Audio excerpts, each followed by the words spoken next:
ప్రభు అయిన యేసు క్రీస్తు నామంలో మీ అందరికి వందనములు. హల్లెలూయా. ఈరోజు పరిశుద్ధాత్మ దేవుడు మనకి ఇచ్చిన ఆత్మీయమైన ఆహారం ఏంటంటే, చూడండి ఒకసారి సామెతల గ్రంథము 18వ అధ్యాయము 21వ వచనం ఒకసారి మనం చదువుకుంటే, జీవ మరణములు నాలిక వశము, దాని యందు ప్రీతిపడివాడు దాని ఫలమును తిందురు అని అంటున్నాడు. ఇక్కడ జీవము మరణము నాలుక కోసం అంటూ ఉన్నాడు. ఇంత పెద్ద శరీరం కలిగి ఉన్న మనకు చూడండి, ఈ నాలుక ఏం చేస్తుందని తెలుసా? మనకు జీవమును ఇవ్వగలుగుతుంది, అదే విధముగా మరణమును కూడా ఇవ్వగలుగుతుంది అండి. అంటే జీవమును ఎలాగ ఇవ్వగలుగుతుంది ఈ నాలుక, మరణం ఎలా ఇవ్వగలుగుతుందో ఒకసారి మనకు జ్ఞాపకం చేసుకుంటే, మన మన మన శరీరంలో 5 భాగాలు ఉన్నాయి. ఒకటి వచ్చి వీటిని జ్ఞానేంద్రియాలు అంటాం. అయితే జ్ఞానేంద్రియాల్లో కన్ను, ముక్కు, చెవి, అదే విధముగా నాలుక, మన స్కిన్, శరీరము. ఇవన్నీ మనకు వీటిలో అతి భయంకరమైనది ఏదైనా ఉందేనా అంటే ఈ నాలుక. అంటే ఈ నాలుక ఏం చేస్తుందంటే ఒక మనిషిని జీవింపజేసేలాగా చేస్తుంది. అదే విధంగా ఈ నాలుక మనలో నుంచి వచ్చే మాట ద్వారా ఈ నాలుక జీవమును తీసుకొస్తుంది. అదే విధముగా ఈ నాలుక ద్వారా ఏమొస్తుంది? మరణమును వస్తుంది. చూడండి, ఇదే నాలుక ద్వారానే చూడండి, ఏదేను వనములో అవ్వమ్మ ఆదాము వాళ్ళ జీవితములో దేవునితో సావాసం చేశారు, దేవునితో నడిచారు, దేవునితో ఉన్నారు. కానీ ఎప్పుడైతే సాతాను మాటలకి వాళ్ళు లోబడి సాతాను చెప్పిన పండుని ఎప్పుడైతే వాళ్ళు రుచి చూచారో, తిన్నారో, వాళ్ళు ఏమయ్యారు? దేవునికి దూరం అయిపోయినారు. అప్పుడు వారికి వాళ్ళు ఏం కలిగి ఉన్నారు? జీవమును కలిగి ఉన్నారు. వాళ్ళు ఎప్పుడైతే ఆ నాలుకతో ఆ పండుని ఎప్పుడైతే రుచి చేశారో, తిన్నారో, అప్పుడు వాళ్ళకి ఏం కోల్పోయారంటే జీవమును కోల్పోయి మరణమును తెచ్చుకున్నారు. ఈరోజు మనం జ్ఞాపకం చేసుకోవాల్సింది ఏంటంటే, ఈ నాలిక మన జీవితంలో చూడండి, నాలిక ఉంది కదా అని చెప్పి ఏం చేస్తూ ఉంటాము?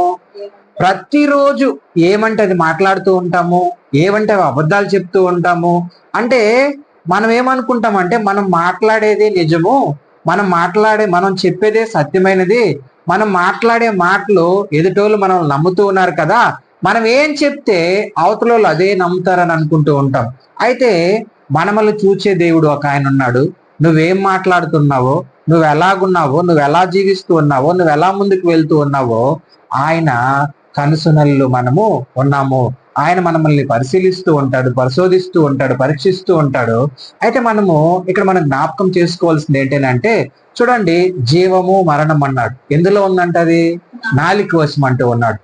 జీవము అని అంటే ఏంటో మనం ఒకసారి జ్ఞాపకం చేసుకుంటే, నువ్వు ఈ నోటి ద్వారానే దైవికమైన మాటలు మాట్లాడి అనేక మందికి ఈ వాక్యమును బోధించి, ఈ వాక్యమును ప్రచురణ చేసి, అనేక మందికి సత్యమును నువ్వు చెప్పడం వలన అనేక ఆత్మలను రక్షించి నువ్వు వాళ్ళకి జీవమును ఇవ్వగలుగుతావు. ఎలాగంటే దేవుని సత్యమును ప్రకటించడం వల్ల, దేవుని సత్యమును బోధించటం వల్ల, సువార్త ప్రకటించడం వల్ల అనేక మందిని దేవుని మార్గంలోనికి నువ్వు నడపగలుగుతావు.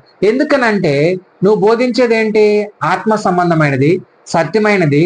ఈ నోట్లో నుంచి వచ్చే ప్రతి మాట అది దైవికమైనదిగా ఉండాలి, దైవ చిత్తమును నెరవేర్చేదిగా ఉంటే ఖచ్చితంగా ఇందులో ఏమొస్తుంది?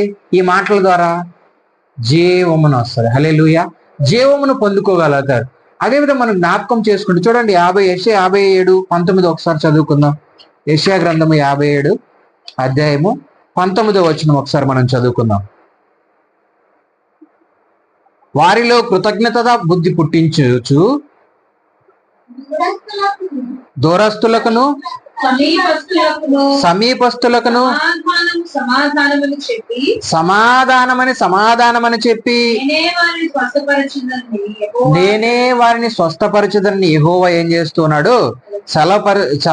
చెప్తూ ఉన్నాడంటే, నేను వారి ప్రవర్తనను చూచితిని, వారిని స్వస్థపరచదను, వారిని నడిపించదను, వారిలో దుఃఖించి వారిని ఏం చేస్తాడంట? ఓదార్స్తాడు. ఎందుకనంటే ఇక్కడ చూడండి, ఆయన దగ్గరికి మనము వెళ్తే చూడండి, ఆయన ఏం చేస్తాడంట? స్వస్థపరుస్తాడంట. చూడండి, నీకు ఏమిస్తాడంటే నీలో ఉన్న ఈ భౌతిక సంబంధమైనటివి, అనారోగ్యముగా ఉన్న నీ పరిస్థితులు ఆయన తీసివేసి నిన్ను స్వస్థపరిస్తే, నిన్ను నడిపిస్తే ఆయన నీలో నుంచి చూడండి, ఆయన నీలో ఉన్నాడు అనుకోండి, నీ హృదయంలో నుంచి జీవపు మాటలే పైకి వస్తాయి, బయటకు వస్తాయి. హల్లెలూయా. ఎందుకంటే దేవుడు నీలో ఉన్నాడు, ఆయన సత్యమును నీలో పెడతాడు. ఆయన సత్యమును నీలో ఉంచితే నువ్వేం చేస్తావు అంటే దేవుని సత్యమైన మాటలనే నువ్వు ప్రకటించగలుగుతావు. చూడండి, దేవునితో ఉన్నన్ని రోజులు వాళ్ళ జీవితం ఎలాగుంది, చాలా సంతోషంగా ఉంది. కానీ సాతాను మాటకి, ఒక మాట నిన్నేం చేయాలంటే జీవింప చేయాలి. హల్లెలూయా. ఒక మాట నిన్నేం చేయాలంటే నరకంలో నుంచి, పాపములో నుంచి పరిశుద్ధతలోకి, పరలోకమునికి చేర్చగలగాలి. అయితే ఆ మాట ఏదైనా ఉందంటే, నజరేయుడైన యేసు క్రీస్తు ప్రభు వారు చెప్పిన మాటలు వినటం వల్ల విశ్వాసం వచ్చును, వినుట ఆ మాట యేసు క్రీస్తు మాట వల్లనే నీకేమొస్తుంది, జీవము వస్తుంది, విశ్వాసం వస్తుంది. చూడండి, ఆ మాట ఈరోజు ఈ సృష్టిలో ఉన్న ప్రతి ఒక్కరిని యేసు క్రీస్తు ప్రభు వారు ఆయన మాటల ద్వారా ఈరోజు సృష్టిలో ఉన్న ప్రతి ఒక్కరిని ఏం చేస్తున్నాడు, రక్షిస్తూ ఉన్నాడు. అదే నీ మాట ద్వారా నువ్వు ఎంతమందిని రక్షిస్తూ ఉన్నావు. రోజుకి మనము ఎంతమందిని బాధ పెడుతూ ఉంటాం మన మాటల ద్వారా. అనేక మాటలు మాట్లాడుతూ ఉంటాం. విస్తారమైన మాటలు ఏం చేస్తాయంట మనల్ని, ఏముంటది, దోషం ఉంటదంట. విస్తారమైన మాటలు ఏముంటది, దోషం ఉంటది. అయితే మంచి మాట, అది దైవికమైన మాట అనుకో, అందులో నీలో ఉన్న దోషమును తీసివేస్తుంది ఆ మాట. హల్లెలూయా. నీలో ఉన్న దోషమును తీసివేస్తుంది. ఎందుకనంటే ఆ మాట సత్యమైనది. ఆ మాట, ఆ వాక్కుతోనే సృష్టి మొత్తమును కలిగి చేసిన దేవుడు. ఆయన వాక్కుతోనే నిన్ను నన్ను స్వస్థపరిచిన దేవుడు. ఆయన మాటతోనే నిన్ను నన్ను, లోకంలో నిన్ను నన్ను ప్రత్యేకపరిచిన దేవుడు. ఈరోజు ఒక మాట ఏంటంటే, జీవ మరణములు నాలుక వశము అని అంటూ ఉన్నాడు. చూడండి, కొన్ని మాటలు జ్ఞాపకం చేసుకుందాము. సామెతల గ్రంథము 10వ అధ్యాయము 19వ వచనం ఒకసారి చూడండి. 10:19. విస్తారమైన మాటలు ఏముంటదంట, దోషం ఉండక మానదు. తన పెదవులను ఏం చేయాలి అంటే కాచుకోవాలి. ఎప్పుడు కూడా చూడండి, పెద్దవాళ్ళు చెప్తూ ఉంటారు, కాలు జారిపోయిన అది ఏంటంట, కట్టుకోవచ్చు, దాన్ని సరి చేసుకోవచ్చు. నీ నోట్లో నుంచి మాట జారిపోతే దాన్ని ఏం చేయకూడదు, తీసుకోలేము. ఎందుకు అంటూ ఉంటారు కదా, నువ్వు ఒక దెబ్బ కొట్టినా నేను ఓర్చుకుంటాను కానీ ఒక మాట అంటే మాత్రము నేను పాడను అని చెప్తూ ఉంటారు. ఎందుకనంటే నీ మాట ఇతరుల్ని రక్షింప చేసేలాగా ఉండాలి.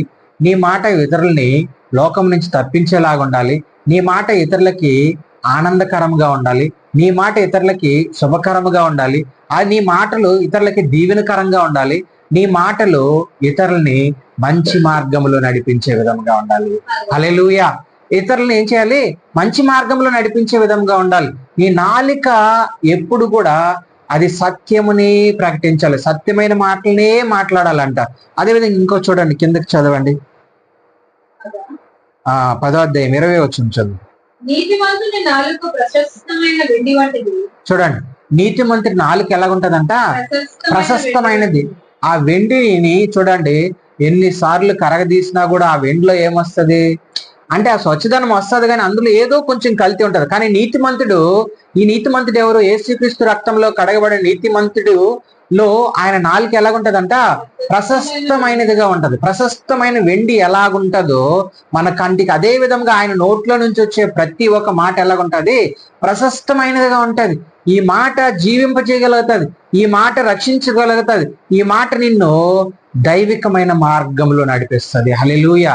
అందుకంటున్నాడు, నీతిమంతుని మాట ఏమంటది, ఎలా ఉంటదంట, ప్రశస్తమైన వెండి వంటిది అంటుండ. అదే విధంగా భక్తిహీనుల ఆలోచన ఎలా ఉంటాయంట, పనికి మాలినట్టు వస్తూ ఉంటాయి. అంటే ఆ మాటలు నిన్ను దైవికంగా నడిపించవు కానీ ఇంకా లోకంలోకి నడిపిస్తాయి. అదే విధముగా నిన్ను హింసించేలాగా ఉంటాయి.